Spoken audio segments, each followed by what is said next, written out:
All right, welcome back to Computer Science E1. So this is our last real lecture. Next week we have exam 2. The week after we have the second of 2 movie nights, startup.com. So tonight will be officially the last section as well. We'll focus on today's same topic, programming. And then in the next week or two, we'll use section for one-on-one office hours as it relates to your last homework assignment and or the final project. So the final project, recall, was posted last week. The link is right there on the course's website. And it involves making your own website. We've proposed that you use Google Sites, which actually makes it a bit easier and is accessible to anyone for free on the internet. But we've gotten a few notes from folks expressing an interest in doing things a little more custom, using their own web server. And if that is something you're comfortable with and want to go off on your own a bit with making that happen, that would be fine too. Just email help@computerscience1.net just to get our OK and just make sure we're all on the same page as to what's expected. Otherwise, the formal specs are right up there. Any questions about what remains? Yeah.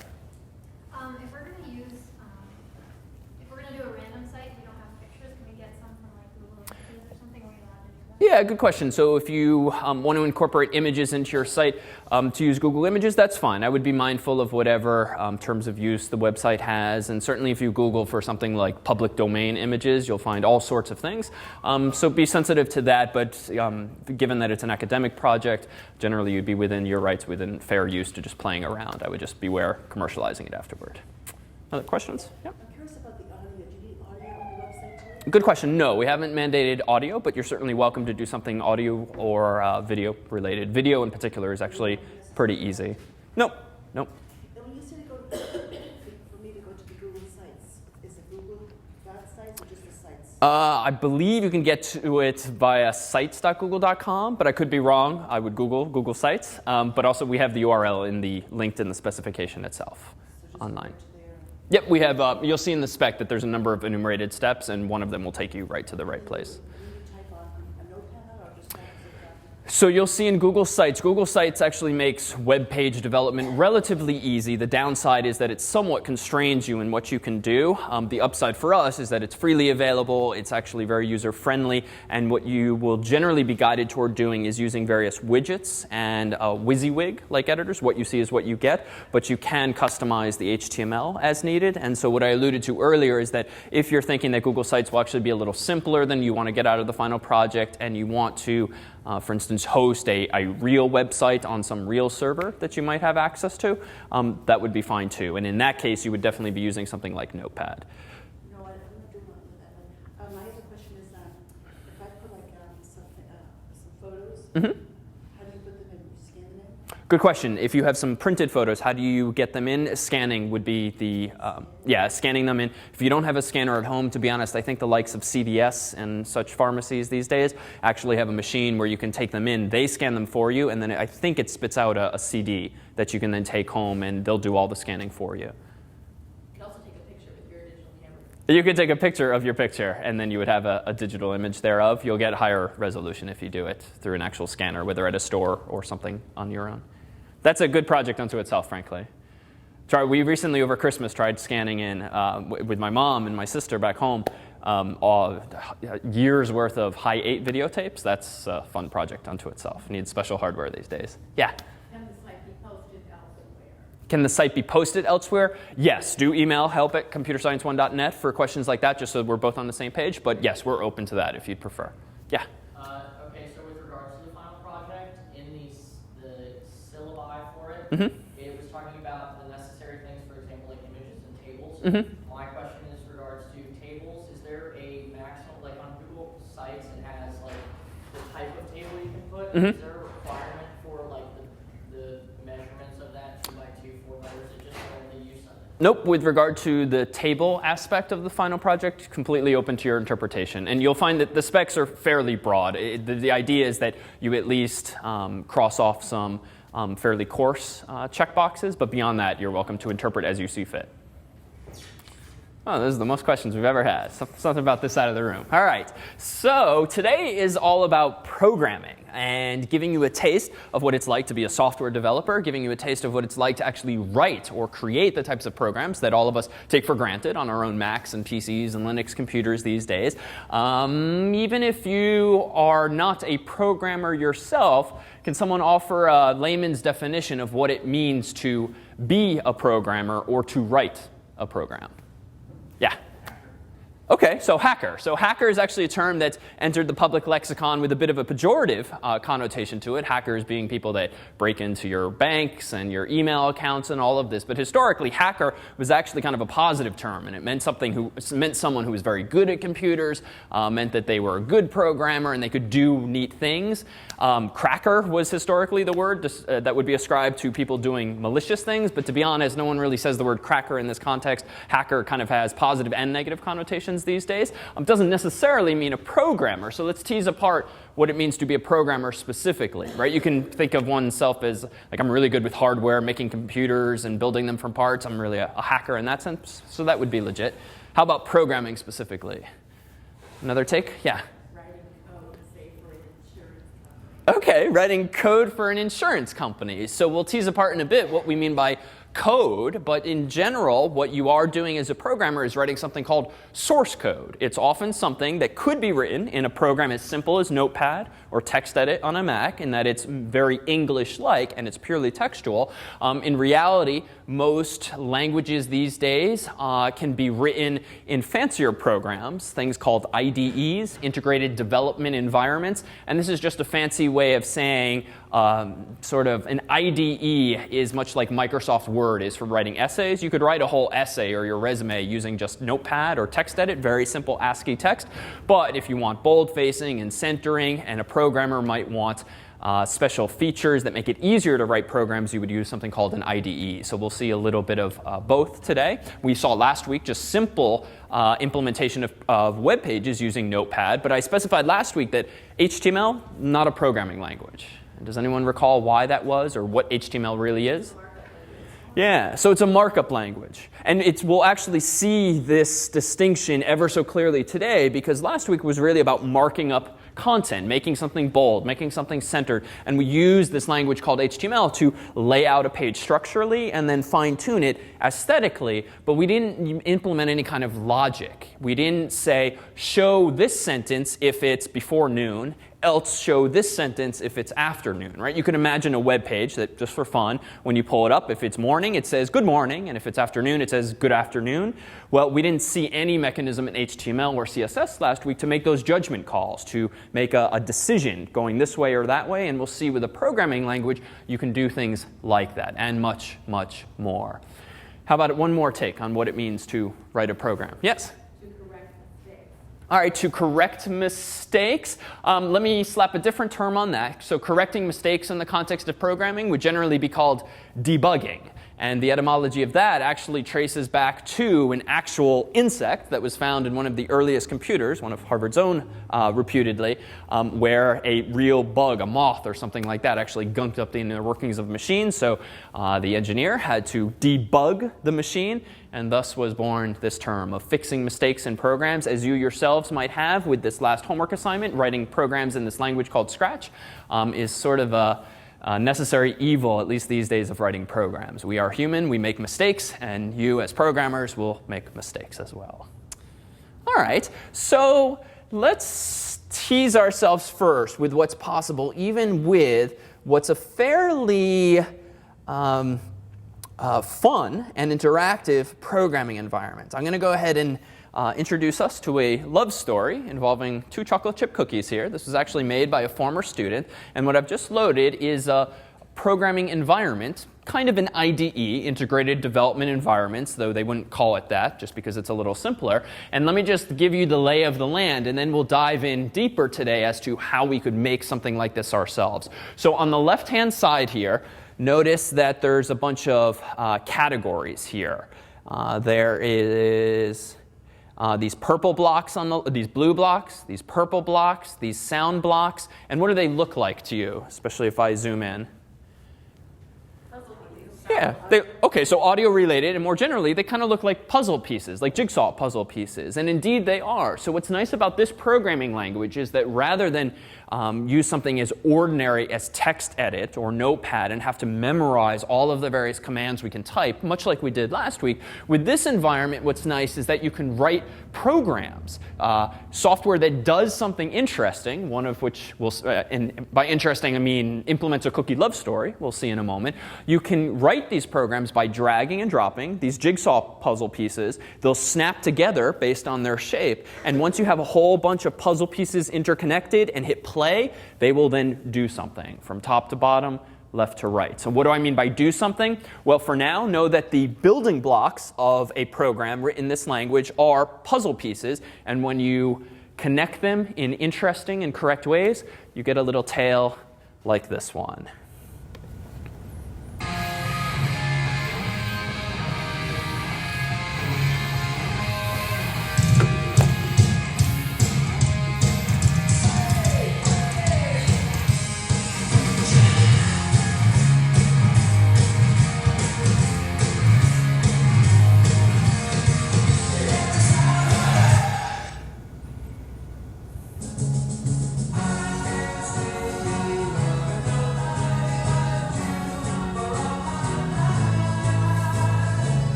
So again, this program was implemented by a former student. They had never programmed before, and yet simple though the graphics might look like, I mean, frankly, this is sort of the extent of my Photoshop abilities as well, there's actually a lot going on here underneath the hood. So clearly there's this song, and it's synchronized somehow with the movement that everything's doing on screen. There is, it seems, a bit of randomness in that all of the hearts that were flowing from bottom to top, they were kind of jumping all over the place. And so there were some kind of decisions being made by the computer as to where to put this heart versus that heart, because it would be kind of stupid if all of the hearts ended up clumping together and just going straight up all at once. So there was some nice non-uniformity there. There were little cartoon bubbles popping up at the right times to actually have the words coming out of the cookies' mouths. And then there seemed to be some kind of looping going on, some repetition in that the cookies started in one place, then one moved over, then the other moved over, then the other moved over, and one kind of followed the other. And so there's definitely some logic there. It's as though there's a choreographer telling these cookies what to do, and that choreographer ultimately was that student programmer. So let's take a quick look underneath the hood as to how this was assembled, and then we'll focus on the most basic of building blocks so that you're armed with a new toolkit tonight and over the next couple of weeks with your own homework assignment, which will, as you'll see if you haven't already online, will be implement a project that's interesting to you. It really will be that broad. We specify only that you need to use like a few dozen puzzle pieces, but the idea will be to come up with a vision, a silly little program, an animation, some kind of art, something interactive, a game, a story, whatever it is that appeals to you, and then figure out how to wire these puzzle pieces up together so that the end result is your vision. So on the left-hand side here, you can think of this as your palette of available puzzle pieces, and those colored things at the top really are just categories. As you can imagine from what we've seen with the dancing cookies, there's audio features to this language, there are motion features to this language, there's going to be what we'll call control features to this language, the ability to make decisions, if or else if, go left, go right, that kind of thing, and then a few other categories as well, things including variables, sensing, pen, and looks, and we'll tease apart some of those there. And when I click on different categories, the puzzle pieces down below actually change. And so you can kind of infer, to be honest, what these puzzle pieces do even before you see them in action. Here's a puzzle piece at the top there that says move 10 steps. So you can imagine if that's an instruction to one of the cookies, well, it's going to move like 10 pixels, 10 points along the screen. Something like this is pretty self-explanatory. Turn 15 degrees counterclockwise or clockwise. And so I'll say now, too, we deliberately use this language in this class as well as in my introductory computer science course on which then uses other languages like C and PHP. The target audience for this language was actually originally for like 12-year-olds, 15-year-olds. It was developed by MIT's Media Lab for students in after-school community programs. And we actually realized a few years ago that this is actually the perfect introduction to programming because it gets rid of so much minutia that we got a hint of, frankly, last week with Notepad and open brackets and close brackets. Fairly arcane stuff that intellectually not all that interesting, and yet you nonetheless need to absorb it and understand when you open quotes, when you close quotes. What's really nice about an environment like this is that you can really just think of your vision and then execute it without a lot of the distractions that we saw last week in the form of HTML and CSS. Google Sites, in fact, is designed in that same spirit. It's useful to know HTML and CSS so that you can tweak things and fix things, but it becomes, as you'll see, probably very tedious very quickly in that it's just not that interesting writing open brackets and close brackets all of the time when you really just want to express yourself. So you'll find that the bar to expressing yourself here is quite fun. The first time I ever played with Scratch, to be honest, I think I sat down and 8 hours later finally stood up having implemented my own creation. So it's a little bit addictive as well. So the left-hand side is your palette of available puzzle pieces or building blocks. In the middle is where you drag and drop those puzzle pieces such that they interconnect. When you have connected a whole bunch of puzzle pieces, the Scratch language calls those scripts. So when you take one puzzle piece connected to another and another, the end result is generally called a script, and which is generally synonymous with program. So we're going to be writing our programs in the middle here. Now down on the bottom right here is one icon per sprite. A sprite is like an individual entity inside of the program. In a more technical speak, it's an object, which you might have heard of if you've dabbled in programming languages yourself. But notice right now I've highlighted sprite 1 at top left there. So that means that all of the scripts in the middle here pertain only to that selected sprite. So this is nice because it means I can have the boy sprite and the girl sprite, each of whom has different scripts, and therefore they can be doing different things. And indeed, the girl was responding to the boy who was responding to the girl, and so you had different logic, different scripts controlling each of their behavior. And then, suffice it to say, at the top right is what Scratch calls its stage, and this is where your animation, your program actually plays out. And what I did before is there's some special icons at the top there, and I clicked on the one that means full screen for presentation mode, and that just makes the stage fill the whole screen, and I can hit escape to go back to the programming mode. And recall, too, if you didn't quite notice, to get that animation started, I had to click the green flag, and much like a race, that means run this program, and the red stoplight means stop this program. If we'd gotten a little bored partway through, we could have killed it in that way. So that is Scratch. Just so that we can get ourselves further intrigued here a bit, that program was pretty much on autopilot. It didn't take any input from users. So I have one more demo, this too written by a student, but this requires a student volunteer who's comfortable appearing on camera. Going to have to sign your life away coming on stage here. Yeah, come on down. All right, what's your name again? Hunter. Hunter. All right, Hunter, come on down. And Hunter is going to play a game based on a popular craze called DDR, Dance Dance Revolution, this time in Scratch form. So come on around here to the lectern.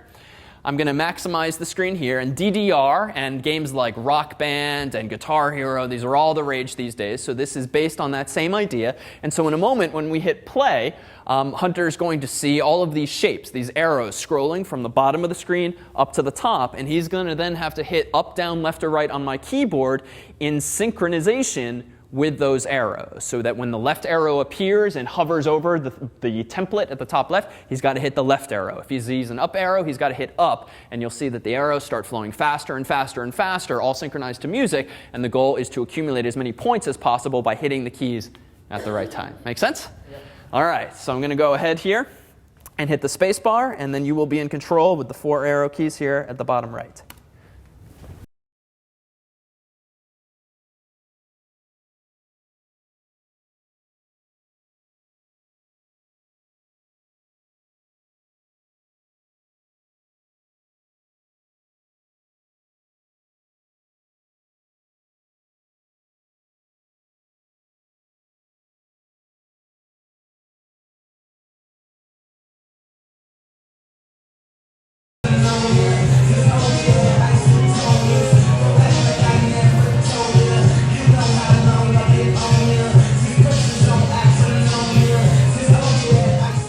pretty good. Not a single boo yet.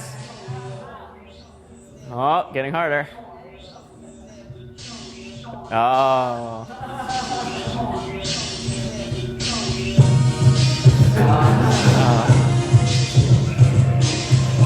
Big finale coming up.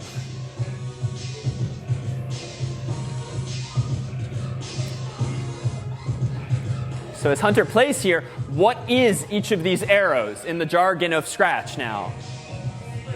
Yeah, it's a sprite. It's an individual object. It's like a mini program that's governed by those things called scripts. And now it's just getting out of control.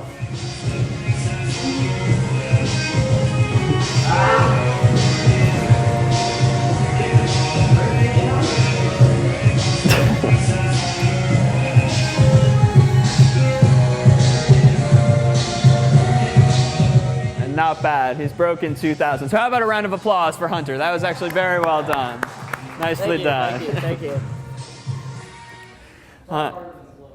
Indeed. So we will make that game available online so that you can actually play it within your own browser or share it with friends. And as an aside, that's actually one of the nice features of Scratch is that even you, when you make your very first projects, you will be able to upload it to MIT's web server so that you can show it to family and friends, and all they need is an internet connection to then play that same game on their own computer. Yeah, question? What kind of file does this make? A good question. It makes a file called a .sb file, which is proprietary to Scratch.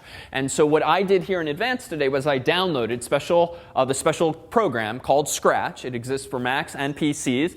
And I believe you can get it working on Linux as well. But there's also a web plugin so that if you upload it to MIT's website, people like your family and friends can generally play them without needing to even download the special software. But it's all free. And you'll see in this week's homework assignment that went up last night, it is freely downloadable from the URL in the specification itself. So that'll be the challenge for the next couple of weeks. All right, so let's look underneath the hood here and see how we can get to the point of actually making things like this ourselves. Well, I'm going to propose first that we look at a fairly generic program here. And I propose that this program here is how a computer, or a robot, let's say, would actually go ahead and put on socks in the morning. And the relevance here is that we can now begin to have a discussion that's a little more nitpicky when it comes to logic. And we can introduce a few terms, even in the context of this boring black and white language, that are still going to apply in the much more graphical version of Scratch. So for one, on the left-hand side here, I've numbered all of the lines for the sake of discussion. This is not a real language. This is what a programmer would generally call pseudocode, which means it's kind of an amalgam of English and a programming language. So I kind of stole some features from Java, but some from English, some from a language called C++. The general idea of pseudocode is that it should be pretty succinct and straightforward, much like a real programming language, but not so arcane that you need to know a specific language in order to understand it. So it's pseudocode in that it's still kind of English. And even to the uninitiated, many of us here tonight, you can probably infer or can understand almost all of this, except for maybe a few syntactical details. So notice a few salient characteristics here too. There's some interesting indentation going on, much like we saw last week with HTML.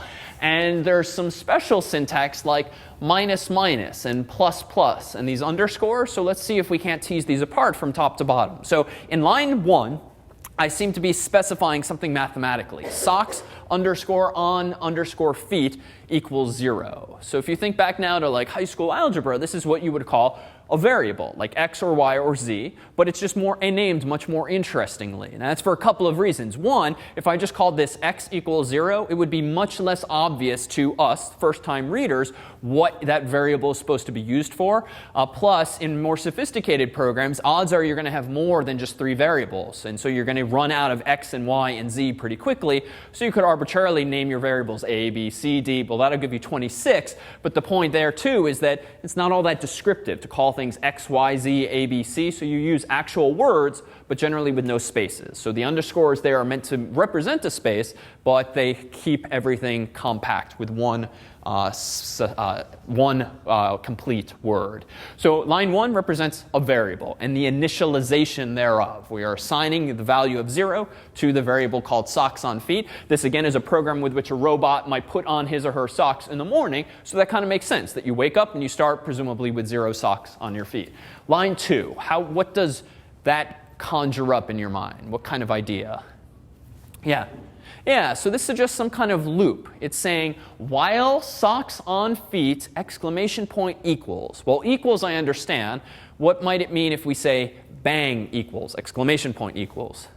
Not equal. So not equal. So bang is what a programmer would call the exclamation point generally. So bang equals means not equals. It's the opposite of equals. So that's like saying in English, while the number of socks on my feet is not equal to 2, ... do something. What's the ... It's everything below the while loop that's indented. So it's a loop in the sense that, much like in English, the word while conjures up repetition, do something while something is the case. That represents what we'll call a loop. And the indentation represents what we should do again and again and again until what is true. At what point should I stop looping? So not the else. Notice that the else lines up with the if there, and it itself is indented underneath the while. At what point should this while loop stop? Exactly. So let me go with this one. As soon as the socks on feet does equal 2, then you should stop doing what's inside of this loop. So we have a decision point there, and it's checked again and again. So at this point in the story, should I enter this loop? That is, should I do what's indented underneath this loop? Okay, yes, and why? Yes. Because you have 0 socks on your feet. Perfect.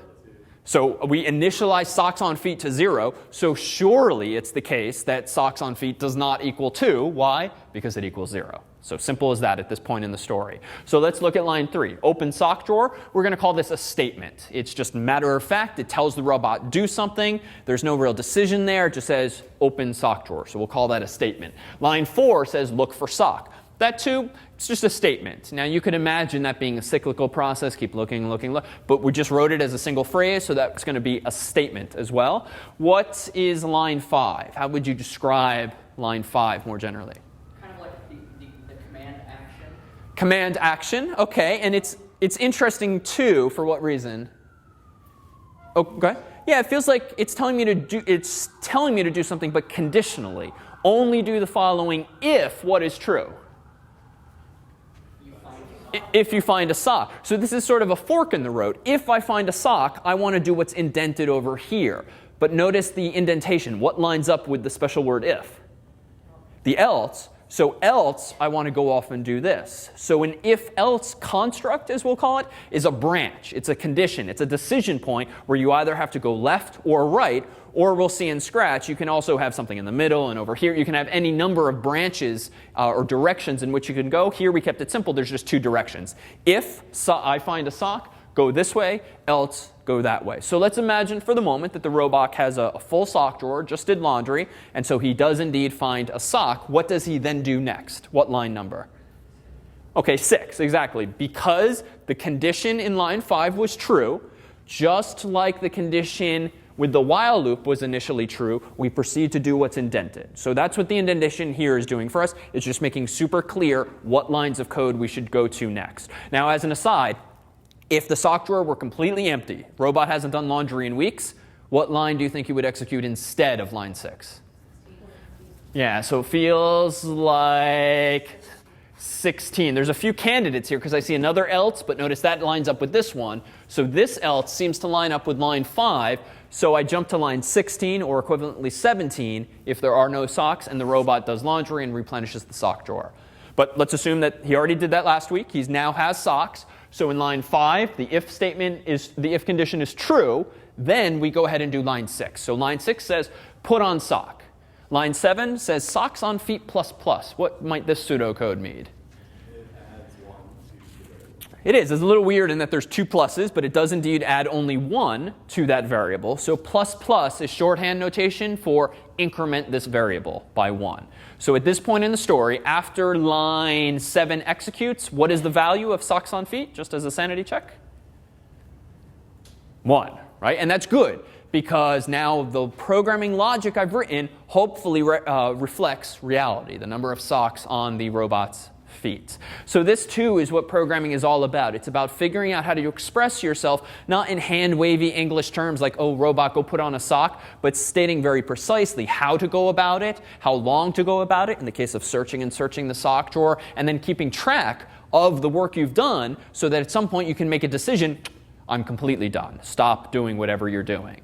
All right, so that was line 7. Line 8 induces another search. Look for matching sock. We'll call that a statement. Line 9 is another if statement, another branch, another condition. These are pretty much synonyms, so you can use any of this jargon. So if you find a matching sock then, so now we have to make up part of the story because we don't actually have some socks in front of us. So let's suppose he does find another sock that's matching. So then line what executes next? 10, okay? But let's hold that thought. Suppose he didn't find a matching sock. What line would execute next? Say it a little louder. 13. 13 and then 14 and then 15. But again, let's suppose he does find a matching sock. So in line 9, we proceed to line 10. He puts on the matching sock. Socks on feet gets plussed again or incremented. At this point in the story, the astute human would notice that socks on feet's value is 2, right? Because it's been incremented twice now by this line and that line up there. So now it's a little messy in that we have all this indentation. But again, we just got to line 12. Should I go to line 13? So just logically, no. I don't want to go to line 14 or 15 either because I should only go to those lines if that if condition had not been true. So at this point in the story, line 12 is done. Where should I probably go next? Yeah, it feels like I should go back around. And I won't go back to 1, actually. That's a little too far. How did I get to where I am right now? What line really induced this? Yeah, it was really 2. Recall at 2, we decided, oh, socks on feet at this point in the story not equal to 2. Let me dive into the indentation and start doing everything inside. So now a loop, as the word suggests, means loop back around to wherever you started this process. That indeed was line 2. So we ask ourselves the question again, while socks on feet not equal to 2. Well, what is socks on feet now? All right, so it's 2, but I'm only supposed to do this loop while socks on feet is not equal to 2. So what should I do at this point in the story? It feels like that's it, right? I would jump down to line 18 if there was a line 18, but there's not. So that implicitly here means the program is done. We reach the end of the available lines of code. All right, any questions on that very good outcome, right? That we now have a robot with socks on his feet. He's good to go for the day. Any questions on the decisions we made there? Yeah? So in this program, do we have to clarify, I know we clarified socks on feet, but the put on sock on line 6, we don't have to specify on feet, do we? So it's a really good question. On line 6, where we say put on sock, feels a little ambiguous, and admittedly it is, because I, as the programmer here writing pseudocode, took the liberty of just assuming that the robot knows what put on feet means. In fact, when you're writing programs, there are generally statements, special commands that come free with the programming language, if you will. So you can imagine that a robot comes from the factory understanding certain statements, like put on sock, just knows how to do that. Much like, you can think of any mechanical device, like your toaster. When you hit start, it knows to start sending heat into the toaster. So I'm assuming here the robot knows what put on socks means. It can be a given. Otherwise, frankly, this could be 200 lines long if I assumed really nothing. I assume that, but surely there was some human along the way who taught the robot how to put on socks, or a human who programmed the robot to put on socks, but that was someone else, and I just got that functionality for free. So someone had to do that. Not me, though, I decided. Good point. So let's see if we can encounter, or we can unearth a problem here. I propose that there is a bug in this program, a mistake, a logical error, such that if certain situations are true, this program will get stuck in what we'll call an infinite loop, just forever going around and around and around, and the robot just never accomplishes anything in life. Can you propose to me a set of circumstances where this robot will get stuck in an infinite loop and never actually get socks on his feet? There's no matching sock. So there's no matching sock. Let's pick, and this is good practice in general with programming. When you're trying to think through a problem, don't imagine a scenario like, well, suppose he has 20 pairs of socks, like I do.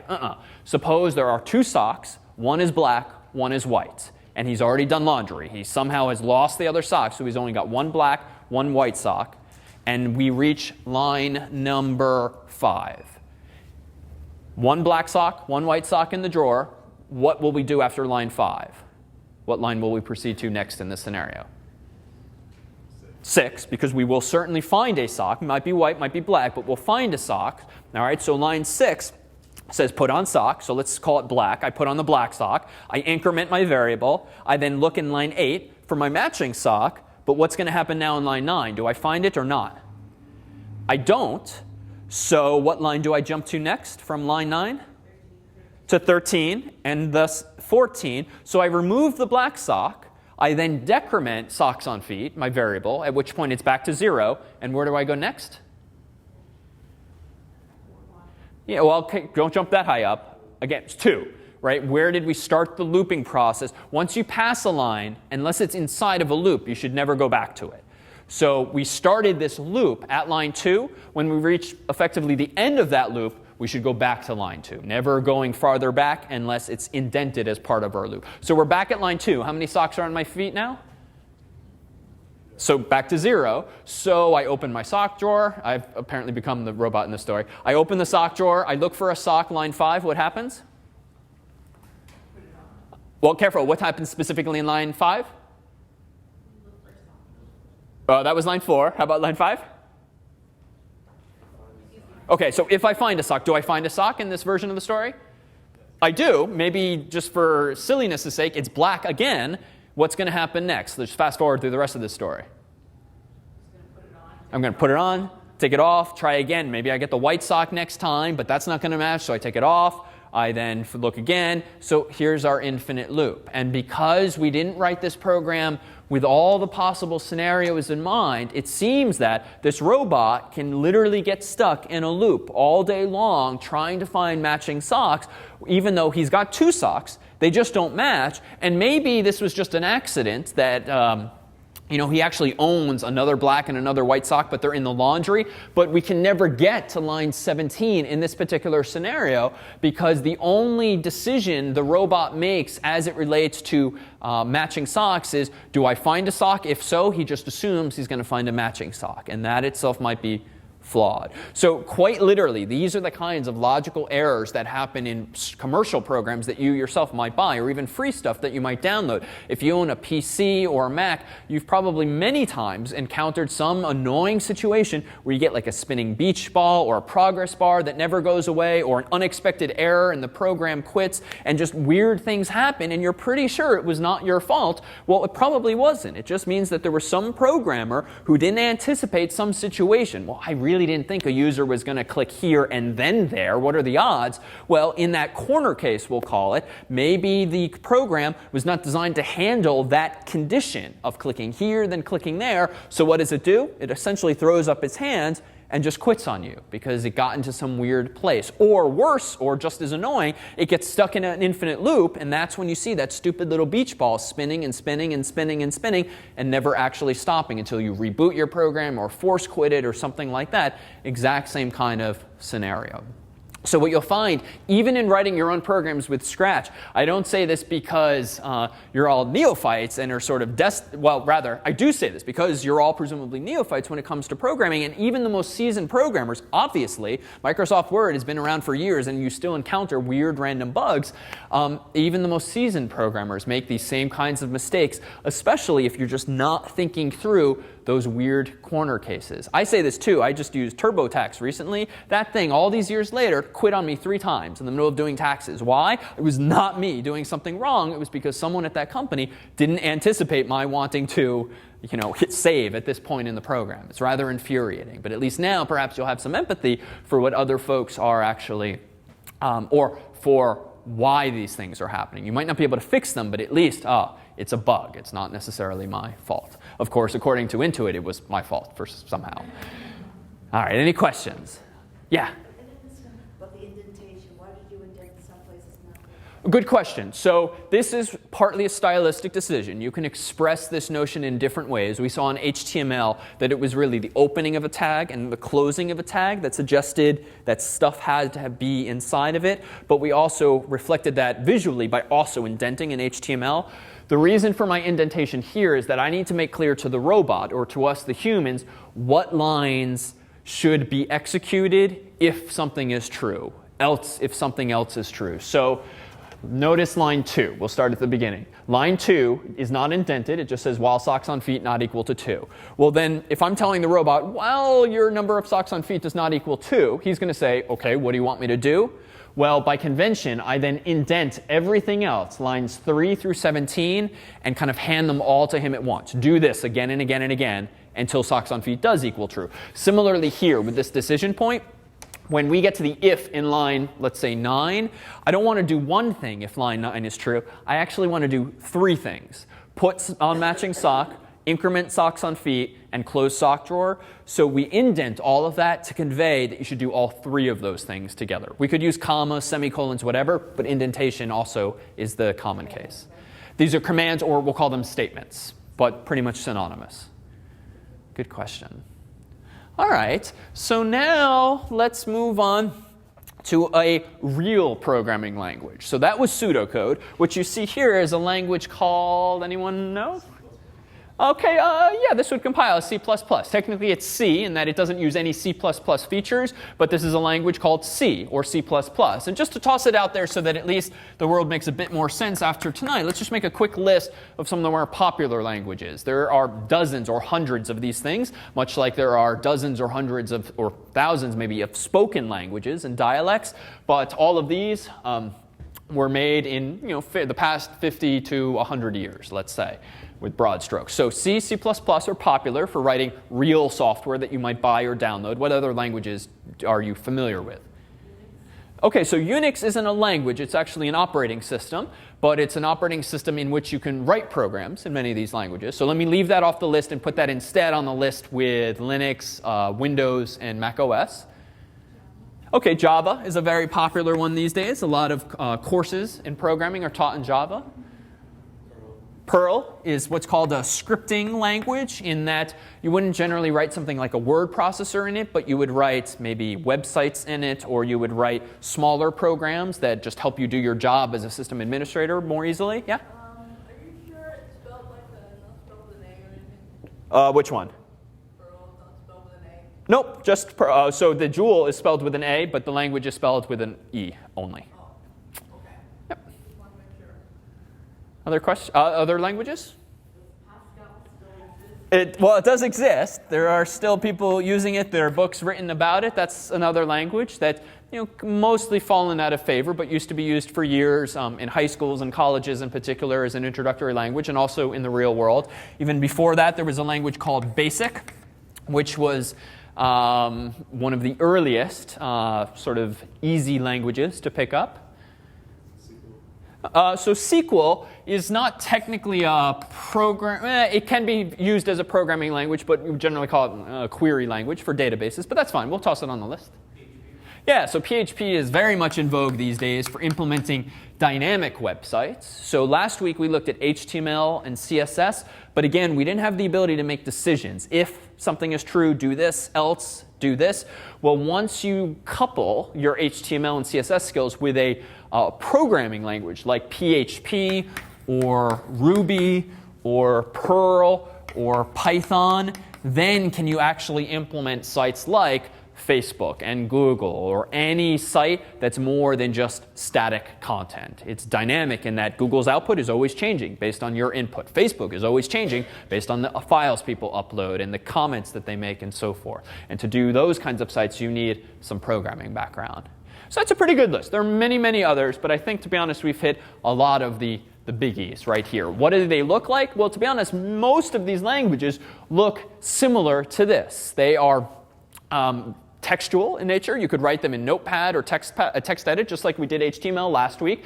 They have special syntax like sharp symbols in some places, lots of parentheses often, curly braces, semicolons. And so this is the syntactical minutia that I alluded to earlier that you can kind of get away, you can avoid altogether in Scratch, because those are not intellectually interesting aspects of these languages, and they tend to get away in the interesting ideas. But as a programming language, this is not machine readable. This is human readable. And so if you actually want a program to be understood and run on an actual computer, you need to do something called compile it, C-O-M-P-I-L-E. To compile a program means to take source code, this sort of English-like syntax, but written in a very specific language, and you need to convert it to the stuff that machines understand. And what do machines understand?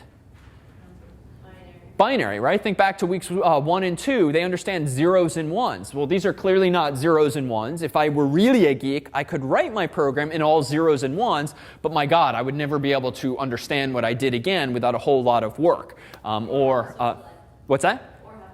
Or have a social life if you had to write everything in zeros and ones, which is not all that unlike the punch cards of yesteryear, if familiar with that technology. Well, the world has developed higher level languages that look a lot more like English, though not eloquent English, but we have special tools now called compilers that convert this English-like syntax to zeros and ones. And so when you do that, you actually get a little something that looks more like this, which might look cryptic to us, but to a computer is completely digestible. But thankfully, we don't have to do that. And as an aside, not all of these languages need a compiler. There are different types of languages, among them these scripting languages here, that you don't need to run this special command in order to get the computer to understand them.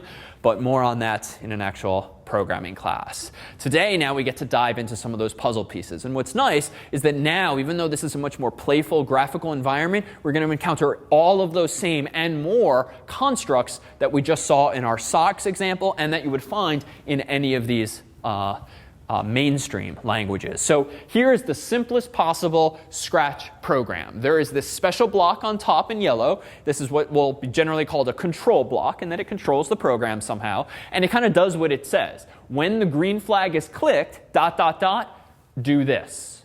Well, think back. When I first played the Dancing Cookies, and then we played that Scratch Scratch Revolution game with Hunter a moment ago, to get things started, I hit the green flag. And that induced execution of one of these things called a script from top to bottom. So with that definition, when I hit the green flag in this program, what is apparently going to happen? It's just going to say, oh, hi, world. It's going to literally say, that's the statement. What is it going to say? Oh, hi, world. And now as an aside, the white text box here, in a programming language, this is generally called an argument or a parameter. And it's useful because now the folks at MIT don't have to anticipate every English sentence or Spanish or Italian sentence that you might want to put into your program. You can parameterize the statement. You can create a say block, but then with just a blank field there so that we, the programmers, can type in any sentence, words, or phrase that we want so that I can write a program that's different from someone else while still using the same statement. So let's go ahead and do this. So I have downloaded, assume at this point in the story, this program called Scratch. And when I open it, I get this blank palette here with just one sprite. And Scratch, turns out, is the name given to that cat there. That's the default sprite. But we've seen that you can change the cat into a cookie, into a heart, really into any graphic that you can paint yourself or download from the internet and add as what's called a costume. So how do I actually program Scratch? Well, right now, he has no scripts associated with him because there's nothing in the middle. But I have a rich palette of options on the left-hand side. But let's keep it simple. I'm going to go ahead and click the control category. And you'll see now a whole bunch of blocks, and I'm only going to care for the moment about the top one, when green flag clicked. So what do? I click it, I drag over here, and let go, and now I have the start of a program. Totally uninteresting, because when I click the green flag, what's going to happen? Nothing, so let's at least do something. Well, I've poked around in advance, and I found under the looks block this really interesting one, say hello. So I'm going to drag this one here. And now notice, when I bring it ever so close to the yellow block, you see this white line. You can think of this as some magnetism. They really want to snap together. So as soon as I let go, indeed, they snap together based on their shape. I don't want it to say hello. I want it to say hello E1 exclamation point. So I just double click on it like I would a web form or whatever and type my sentence. And now, what do I click in order to run this program? The green flag. So let me zoom in onto my stage, and here's the green flag. I click it, hello E1, and it stays that way. Because I didn't choose the other block, notice I had a few options here. I could say hello for 2 seconds. I could just say hello. I could think for 2 seconds. That's interesting. Let me decouple this just by clicking and dragging. Let me go ahead and choose the think for 2 seconds. Notice that this takes 2 arguments, hello, ... and I'm going to change it to 3 seconds. And now notice the say hello E1 is decoupled. It's kind of floating in no man's land, and that's fine. I'm going to leave it alone for now, even though it's a little messy. Now I'm going to click the green flag again. Notice it's now a thought bubble. and it goes away after 3 seconds. This block, say E1, hello E1, did not even execute. Why? Well, it wasn't coupled to a script. And the only things that are going to execute are the things that are attached to that when green flag clicked. So that's a statement. All right, so let's now do something a little more interesting. And I'm going to post all of these examples online so that you don't have to record them all in memory, but instead can play with them at home. Here's another one. And I built this out of 1, 2, 3, 4, 5, 6 blocks. And based only on your knowledge of Scratch at this point in the evening, what does this program do?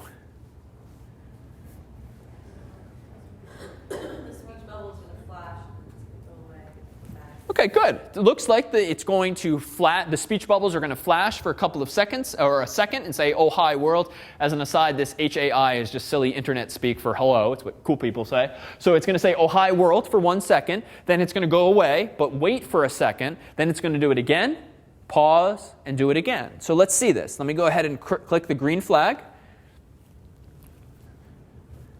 So indeed, it's flashing. Now, already at this point in the story, this program should start rubbing you the wrong way slightly. What's a little messy about the script I wrote here, would you say? Yeah? It's repetitive, so theoretically you could put another command that would shorten it. Yeah, exactly. This seems repetitive. So in theory, you would hope there's a command that would shorten this by just letting me say hello for a second, then wait for a second, and then repeat that a few times. We kind of want a loop already, and we'll get to that point. We'll be able to swap that out for something a little more interesting. So let's introduce just a few of these fundamental blocks here. So we looked just a moment ago at the statement here. So generally, we'll call anything that in Scratch is purple a statement. And here's one such example. We might see something like wait 1 second or play sound meow. And you might have seen if you came in slightly early, I was testing some things out, so we'll clearly see some sounds in a bit. But there are these other things. Let's introduce some new building blocks that were implicitly there in our socks example, but we didn't slap the label on them. So there was a guy years ago named Mr. Boole. And Mr. Boole gave his name to the notion of a Boolean expression. A Boolean expression in a computer program, whether it's in Scratch or any one of these languages, is an expression that's either true or false. It's a question whose answer is either true or false, or equivalently yes or no, or if we really simplify things, is either 1 or 0. So a Boolean expression is either this or that, and thankfully that's perfect for computers, because computers at the end of the day can only distinguish 2 values, yes or no, on or off, 1 or 0, so it maps perfectly to the stuff from weeks 1 and 2. So here's one Boolean expression that Scratch supports. Are you touching the mouse pointer? In other words, is the current sprite, is it touching the mouse pointer or not? That's a yes-no answer, so we can ask that question, we'll see. How about this? Is the mouse down? That too is a Boolean question. Is the mouse down? Yes or no? Yes or no? True or false? So that's another one. And notice the shape too. What's nice about what the MIT folks did is that they made choices for the same shape for the same types of blocks. And that starts to then get ingrained in your mind as you see the same colors and shapes. What does this one seem to represent? Yeah, it's less than. So it turns out in Scratch we can compare numbers. Is 2 less than 3? Is x less than y? And in fact, we're going to see this support for variables in Scratch, so we can actually test something like, is socks on feet equal to 2? Or is it less than 2? Or greater than 2 in some weird robotic scenario? How about this one?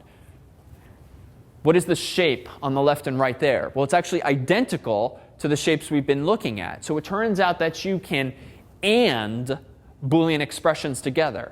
You can also or Boolean expressions together. What does this mean? Well, suppose you want to test 2 things. Is the mouse button down and is the cursor touching the sprite? Right? Because that would be equivalent conceptually to clicking on the cat, not near the cat, not just hovering over the cat. Or is the mouse down and is the cursor touching the cat? You might want to test 2 scenarios, 2 Boolean expressions, and using this and block, can you conjoin 2 expressions so that the whole thing is true only if the left-hand side is true and the right-hand side is true?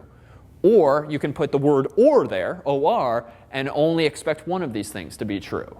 And you can imagine or you will be able to imagine before long scenarios in which that's helpful. What about conditions? Let's introduce these in Scratch. Well, they actually look pretty nicely consistent with the indentation I talked about before. So if you want to implement what's called a condition in Scratch, you would use a puzzle piece like this that apparently takes two different inputs. This placeholder here for this diamond-shaped thing here. And what is that identical to? That's identical to the Boolean expression shapes we just saw. So we'll be able to drag and drop puzzle pieces inside there. And then even though this looks fairly narrow, what's nice about the if condition in Scratch is that if I want multiple things to happen, if something is true, this puzzle piece will actually grow taller and taller and taller the more puzzle pieces I cram in there. So this is equivalent, as we'll see, to the notion of indentation. What if I want a branch either going left or right, do this or that? Well, I have an if-else block, just like I have in my pseudocode. What if I want to get fancier and have 3 directions in which I can go?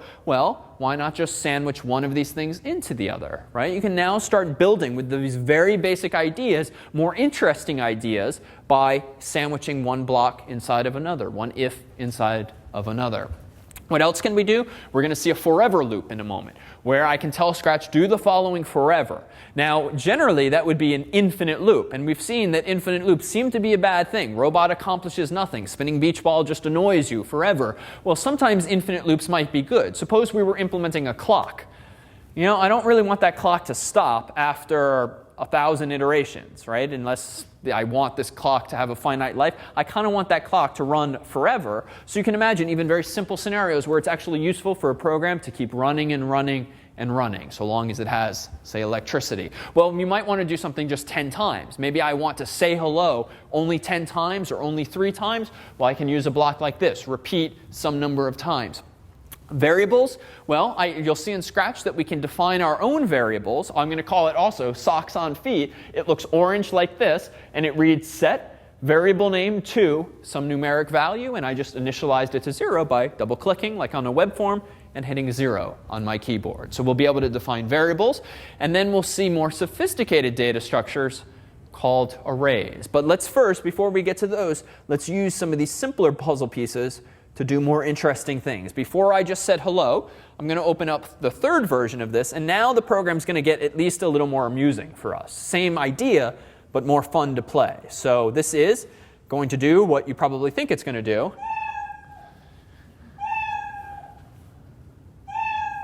All right, so kind of cute, same idea, but a little more fun to look at than just the textual version. Let me go ahead and close that and open hi4.sb. Now, this seems a little stupid, but it will illustrate a point. What's this program going to do? Loop forever. It's actually going to loop forever. Right? This is kind of a stupid program in that, OK, surely 1 is always going to be less than 2, especially if I'm not changing the value, and I'm not. That's not a variable. It's just a number. But what this will induce is that thing called an infinite loop, which may very well be a bug. But at least we can demonstrate the capability now of not copying and pasting all those same darn blocks again and again and again. And, oh, not an infinite loop. Wrong. So was I, though. The next version's an infinite loop. It's not an infinite loop. Why? All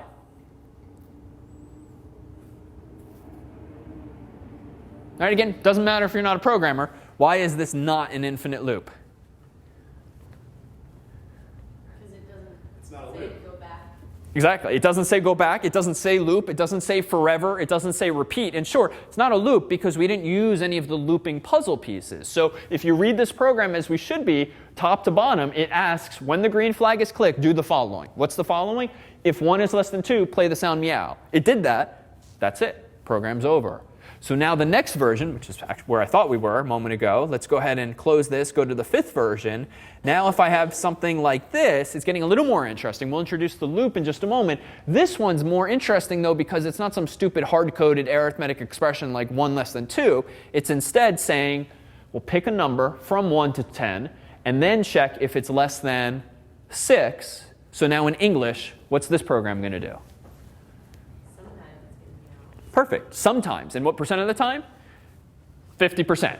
Right? So where it's going, it turns out it's only going to use integers. And so if it's picking a number from 1 to 10, it's going to be 1, 2, 3, 4, 5, or 6, 7, 8, 9, 10. There's 5 numbers on either side. So if less than 6 means with 50% probability, much like flipping a coin, it's going to meow. So let's try it. Hit the green flag.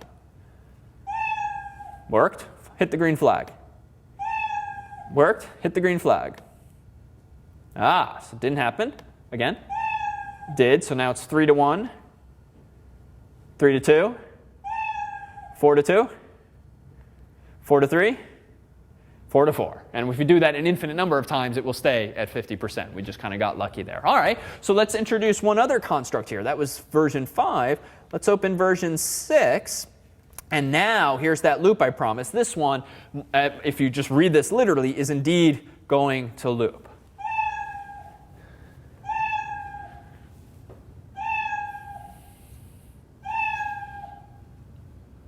It gets very annoying quickly, right? Let's open one other variant of this that will never stop.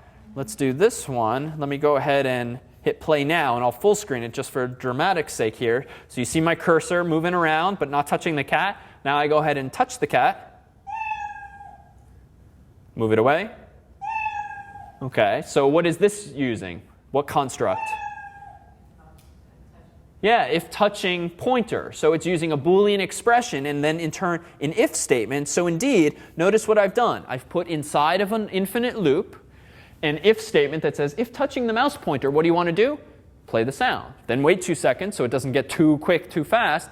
And then what do you do next? Well, just stay in this loop, constantly listening for the cat being petted, if you will. So it's only meowing when you actually touch the cat. Well, let's introduce one other type of cat here. This is going to be version 8 here. Let me maximize this. So this cat now meows quite happily, ad nauseum. There's definitely an infinite loop here if I keep listening to this again and again. But sort of opposite to the previous example, now if I move my mouse toward the cat, I'll see that this cat actually does not want to be touched. And here we go. OK, and now he goes back to meowing. Let's go ahead and take a 5-minute break.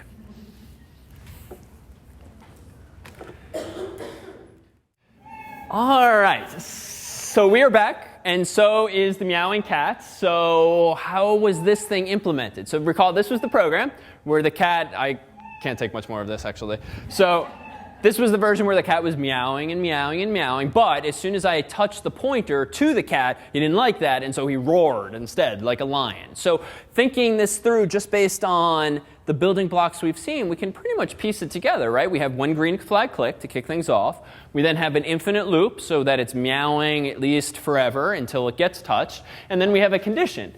If touching the mouse pointer, what do? Well, notice the indentation, if you will. It plays the purple statement, play sound lion 5, which I just downloaded from a folder that came with Scratch, until done. Just play the sound, however long or short it is, till it's done. Else, play the sound meow, and then wait 2 seconds.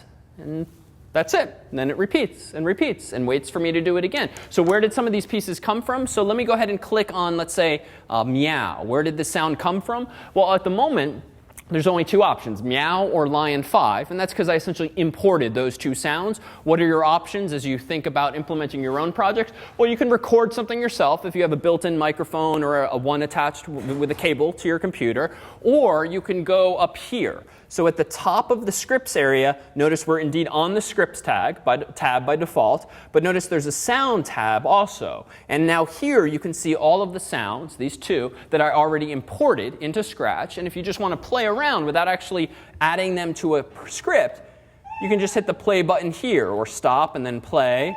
I can play the lion sound. And I can record more with my microphone. Or I can import. Let me click import, and what you'll get is a little dialog window like most programs, and then you can actually choose from a lot of the sounds that come with Scratch. So when you download the program for free, among its folders will be all of these sounds, so we can kind of play around for a moment here, and let's check out the vocals. Well, there's this sound. OK. Now, kind of uninteresting by itself, but what could you imagine doing with these to make them more interesting? Yeah. Whoops. And you can imagine looping back and forth. Let me go back to that window. Sounds import. How about this one? How about this one? How about this one?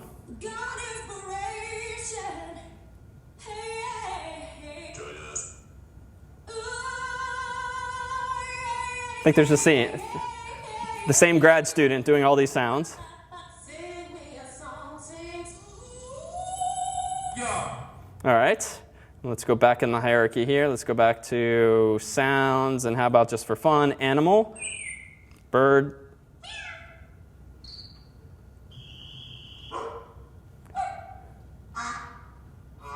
It's very easy to get distracted here. Okay, so there's lots of sounds there, and then you can find things online too, even whole MP3 sounds, and incorporate them into your program. In fact, the program I mentioned earlier that I first implemented when I first discovered Scratch actually borrowed a song that I remembered from childhood. So this is scratch.mit.edu, which you'll see per the homework is a place where you can upload and also see other people's projects. So my game was called Oscar Time, because I remembered this very loopy song from childhood that went a little something like this.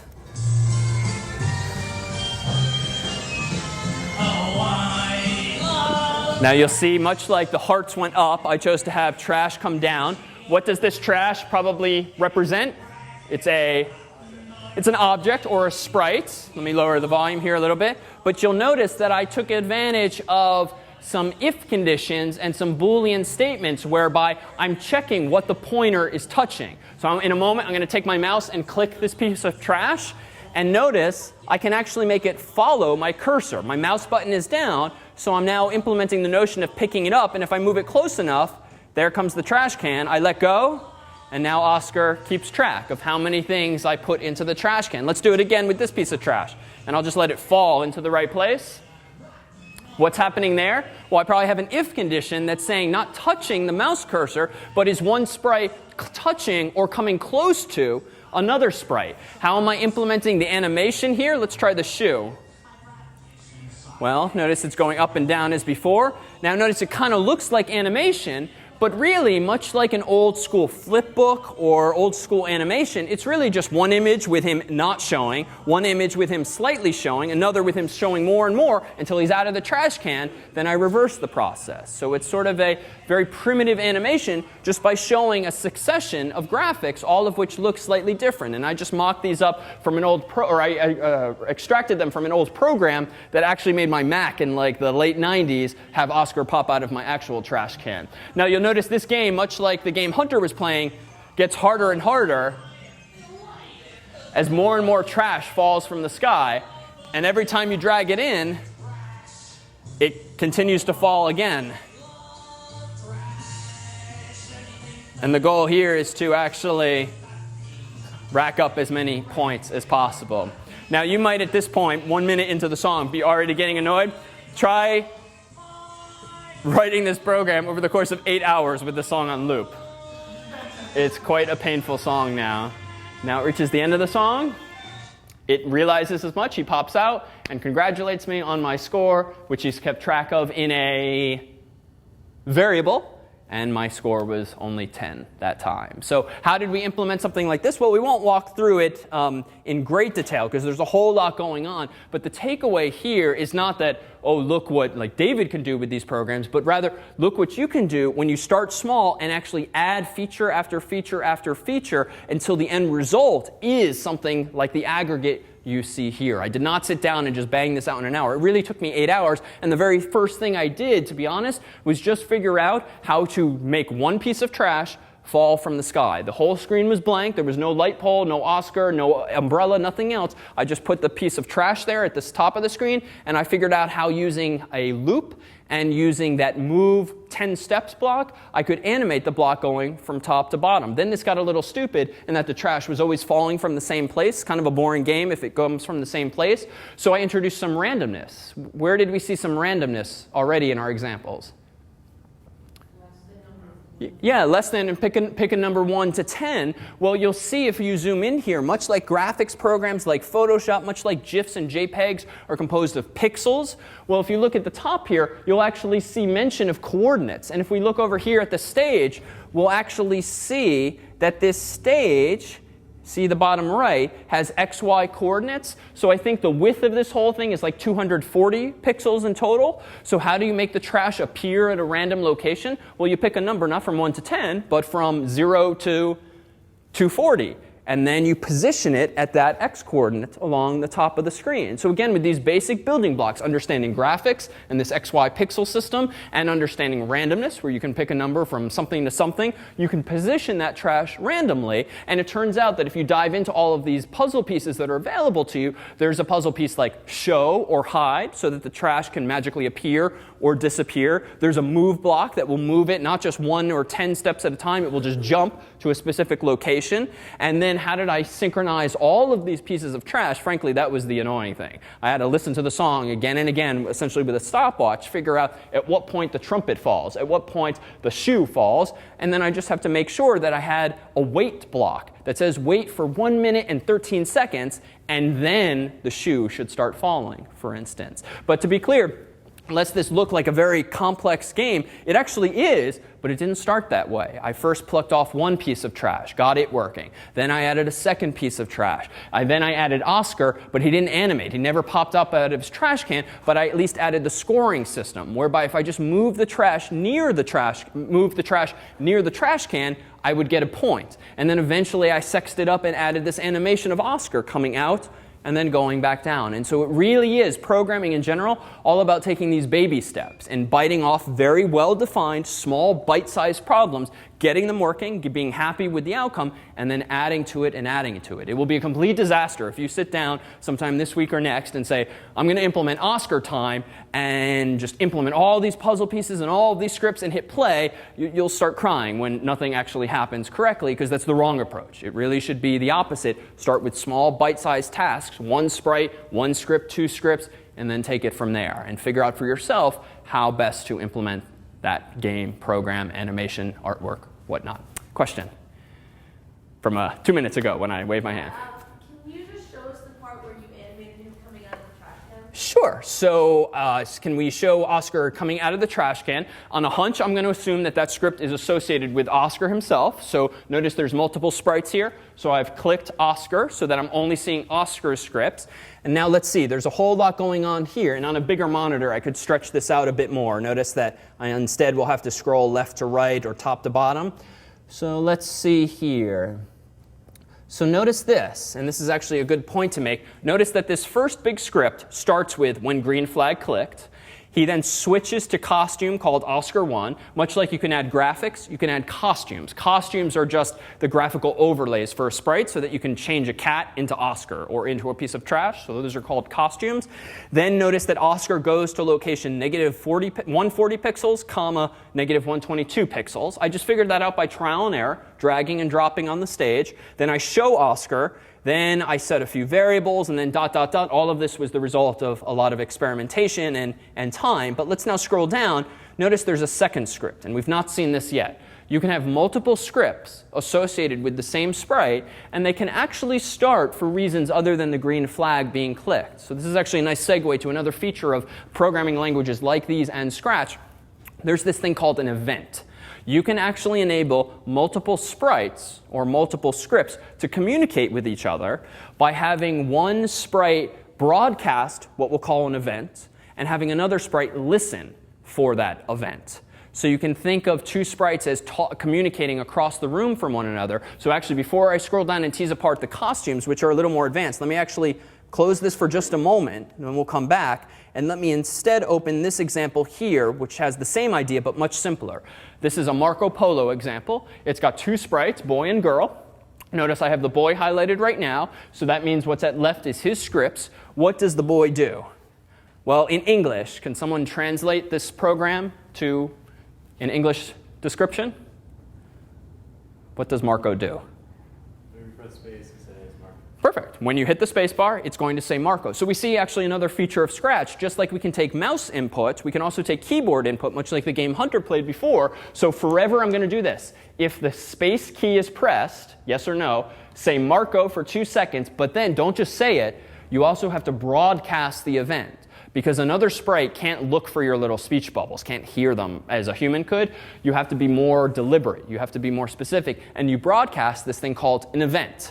Now, I happen to call it an event for convenience, but you can actually call your events anything you want so that you can have multiple sprites sending this message or that message and having different sprites listen for different messages. But the point here is Marco has to kind of send a special message, kind of like a packet across the internet, if you will. And hopefully the girl in this game is going to be listening for that event, listening for that packet of information. So let's switch to her scripts.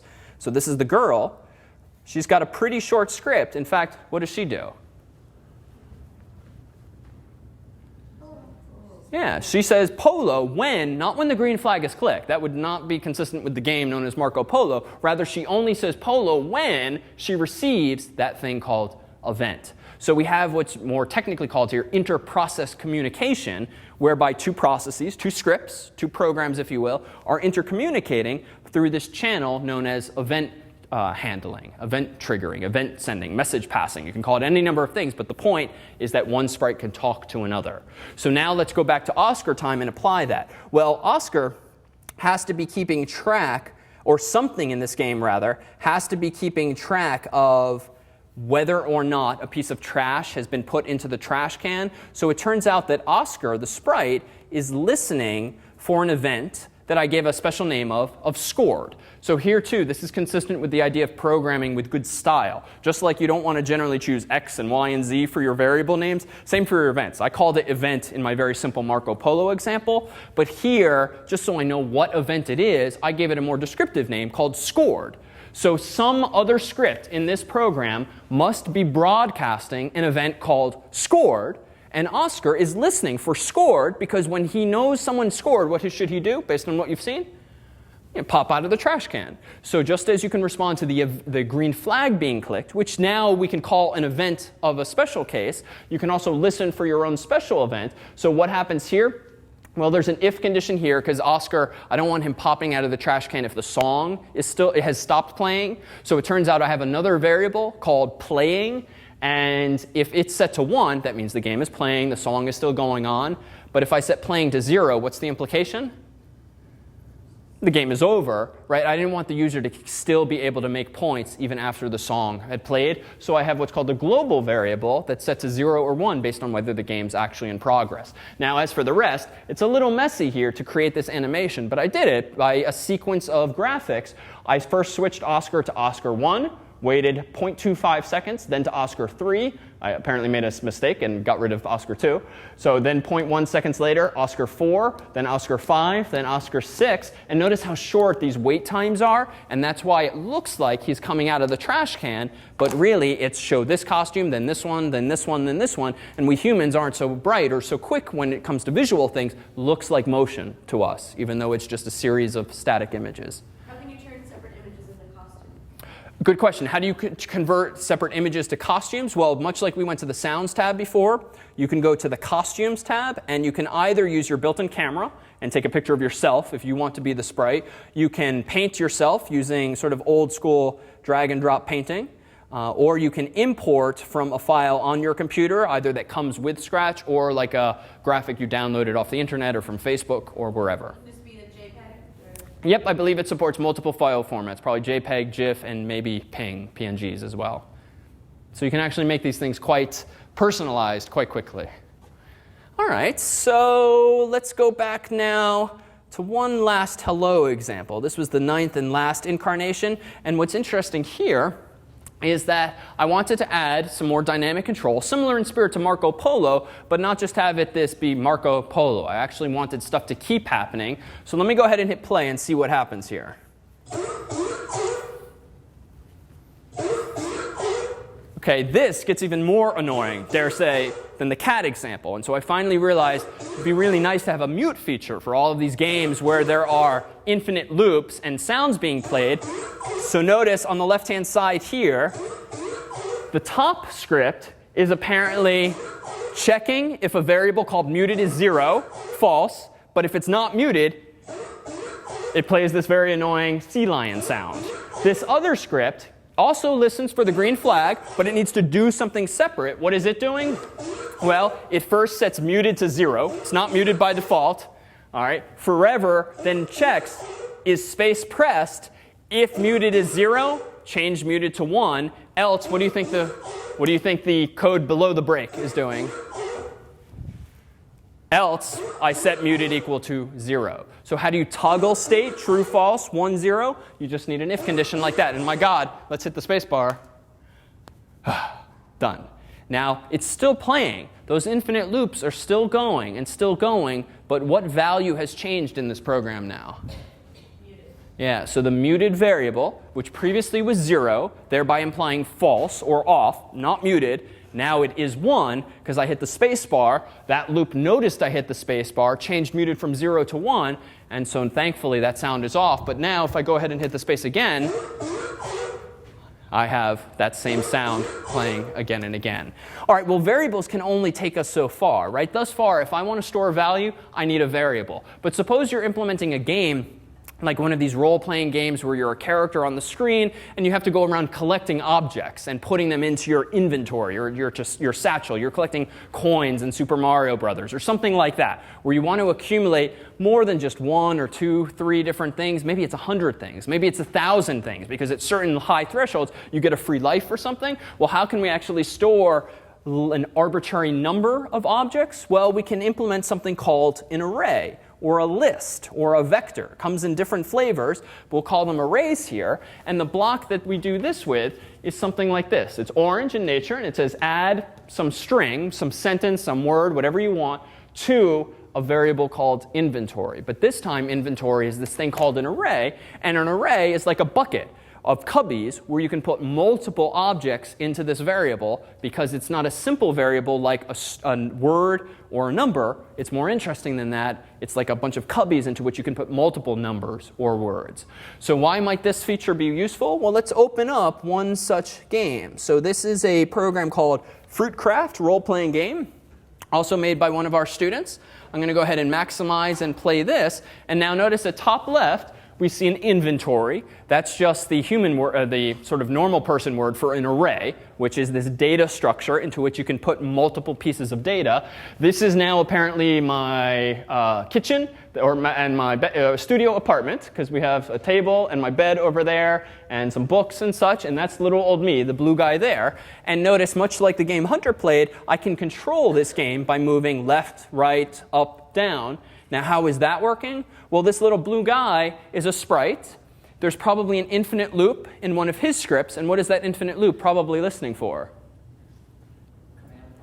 A command. So if up arrow pressed, what do? Well, I probably turn north, or 0 degrees, or 90 degrees, whatever it's defined as, move 10 steps, 50 steps, whatever, some number of pixels, and then keep listening for another command. And so you can implement movement just by listening, again with an infinite loop, for the keystroke that you want to map to up, down, left, or right. So this looks like a door. I'm going to go out here. And sure enough, what just happened there? Well, I probably have a sensing block that says if sprite is close to the edge, or maybe the distance is less than 50 pixels, something like that. Well, what do I want to do? I want to change the whole stage's costume. And it turns out the stage itself, if you didn't notice, actually is represented with its own icon. Everything to the right here is a sprite. The stage is actually a little special, but it too can have scripts, so you can change the whole rectangular playing field all at once and lay down another costume. Well, it may be a costume, but the end result is that... OK, wake up. Come on. All right, so the end result... OK, come on. All right, so the end result is that as soon as that if condition is true, I just change the whole costume. Much like Oscar changed, this time we're changing the whole stage. Now, what else is going on here? It looks like that's my home. Looks like that's the fruit store there. Looks like this is an interesting sign that I might want to look at. Here's some fruit. Let's go ahead and pick up this orange-like thing on the left. And look, it's in orange indeed. So at the top left, we have a little running counter of all of the things in my array, aka inventory. So it feels like the object of this game is to collect all of the fruit and then maybe bring it to the store. So let me collect these cherries by getting close and touching the cherries. Now notice it's the second element in my array. I'm curious as to what the sign says, so let me go up and read it. Here, too, you can imagine an if condition that says, if sprite touching other sprite, show me a little thought bubble, and it shows, got some fruit, bring it to the fruit place. So this is actually a really nicely done game that uses these very basic primitives, but it looks much more sophisticated than the silly little cat examples that I started off with. So let's get the pineapple, and the bananas, and the apple, and notice how the length, so to speak, of my array is growing and growing. Now, what would the alternative be? It'd be really tedious. You'd have to have an apple variable, a banana variable, an orange variable, initialize them all to 0, meaning don't have them, and then change them to 1 when you do have them. And that might work fine for 5 pieces of fruit, but you can imagine the game getting fancier and fancier, something like Mario Brothers, and now there's 100 things to collect, 1,000 things to collect. You really don't want to define 1,000 variables in your program, much like you wouldn't want to have copied and pasted 1,000 copies of say hello, say hello, say hello. It just doesn't scale well. It looks messy. If you want to make one change, imagine changing your mind and wanting to say goodbye instead of hello. You now have to change 100 damn puzzle pieces manually. Surely there's a better way. And there is, in this case, with arrays, just as loops helped us with that problem earlier. So let's go into the fruit place. All right, here is the fruit man. He loves fruit, apparently, in the top right there. All right, I touched his counter, which we detect with an if condition. Here's your fruit platter. And apparently I now win. You can implement animation of the same graphic by rotating it, we can see here, and end of game there. So any questions on this role-playing game or how it might have been implemented? No? All right, so just a couple more features then to equip you for your own challenges. So we had these things called arrays. What about threads? Well, let's just slap a label on this. We've actually been using this. In each of the examples where there were multiple sprites, including the role-playing game, the Dance Dance Revolution game, Oscar Time, we actually had different scripts associated with different sprites. And in programming, those are generally known as separate threads. And we actually see threads even in our more familiar real-world software like Microsoft Word. Well, these days, if you are using something like Microsoft Word, you'll see those, for better or for worse, the green or the red underlines anytime you make like a typographical error or use potentially bad grammar. Well, that wasn't always possible. Back in the day, you had to manually go to Tools, Spell Check. It would spell check your program or your essay, tell you what to change potentially. But now, it kind of does it while you're typing away. But we learned in our hardware lectures that computers actually don't really do multiple things at once, unless they have multiple CPUs or cores, but rather, they do things so darn fast that we slow-witted humans just don't realize that it's actually doing a little bit of this, a little bit of this, a little bit of this, and the aggregate effect seems to be lots of stuff going on simultaneously. So what Microsoft Word is really doing is probably every time you lift up your finger, even if it's for 50 milliseconds, well, it's using that as a chance to spell check a few dozen words. And then it responds to your keystroke, then it goes back to spell checking, responds to your keystroke, goes back to spell checking, and it multitasks in this way. Well, each of those things that it's doing can be described as a separate thread. I mean, many of you can probably think back a few years ago, too, when you used to print something at work or at home, you get a little print dialog window, and it would stay there until like all 10 pages had printed to your old school dot matrix printer, because back then programs were single-threaded. They could only do one thing. And nowadays, we take this for granted, but these days, you hit print, you get the dialog window, hit enter, it goes away, and you continue checking your mail or writing your essay. You don't even think twice about it. But that's because computers have gotten faster, programs have gotten multi-threaded, and Scratch 2 is multi-threaded. But you can encounter, as you may find, weird scenarios where if you have a variable that 2 sprites need to access, you'll find that there are interesting bugs can arise if 2 sprites try to do the same thing at once. They both check the value of some variable. And let me illustrate this with a very common example. So imagine you're back in college, and you have a roommate, and you guys have one of those dorm fridges, which can fit a few bottles of milk or cookies or whatever. And you arrive home, your roommate's not there, you open the fridge wanting some milk and cookies, but darn, you're out of milk. So you close the fridge, you leave your room, you walk across the street to CVS, and you start to buy some milk and get in the checkout line. Meanwhile, because it's such a long line now with these automatic checkout machines, your roommate comes home, opens the fridge, also wants some milk and cookies, realizes, darn, there's no milk, so what does he or she do? Well, closes the fridge, goes out, and heads to the store. Maybe a different CVS, or maybe the same CVS but different aisle. You never notice each other. Now, what happens? You finish checking out, you come home, open the fridge, put the milk in the fridge, close the fridge. Your roommate comes home, he or she opens the fridge, and then, uh-oh, now we have twice as much milk. We rarely drink milk, frankly, and so now one of these things is going to go bad, and so this is really just a waste of money and just a waste of our time. Now, what really was the source of the problem there? Well, you can imagine modeling the refrigerator as a variable, not called socks on feet, but milk in fridge, which at the beginning of the story was initialized to 0. But you are one of the threads, one of the sprites. Your roommate is another thread or another sprite. But the problem arises here because when you check the fridge and then close it, you then assume that the variable is equal to 0.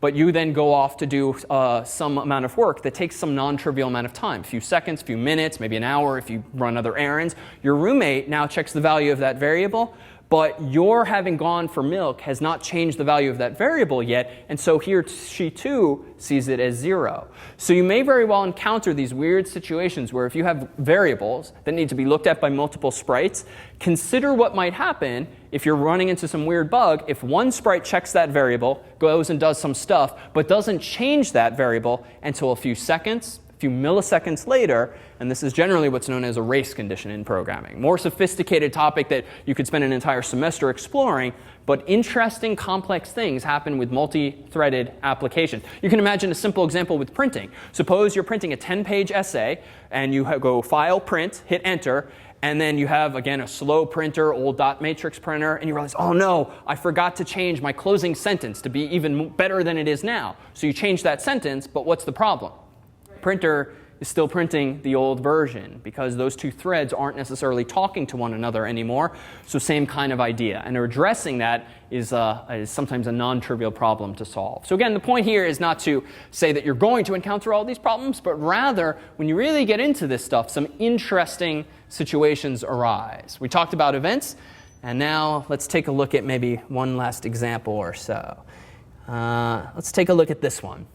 And now, beyond just delighting in the musical genre here, instead consider for yourself, as the song plays, exactly how you would go about implementing this grand finale.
There'll be a review session for the second exam. The Scratch assignment is posted on the website. All of these examples I'll post by morning onto the course's website. And what you'll find when tackling this homework assignment is that really one of the best ways to learn is going to be to look back at the source code and not just play them, but look through the scripts. Scratch itself comes with a folder of a few dozen programs itself. And you'll see in the spec too, we guide you towards scratch.mit.edu. One of the really exciting things about Scratch is that they actually did introduce this social networking feature, which which typically is kind of an uncompelling feature. But here, it means they have hundreds of thousands of projects that have been uploaded by children and adults alike that they have shared now the source code to, so that what you can also do is if you find something you really like, but you wish, oh, I'd really love to add this new feature to this, I'd like to add more levels to this game, you can download that person's program and remix it as your own, so long as you attribute the original work to them and add some non-trivial amount of work to it as well. Yeah? What time is the review session on Friday? Good question. The review session on Friday, the particulars are posted on the website,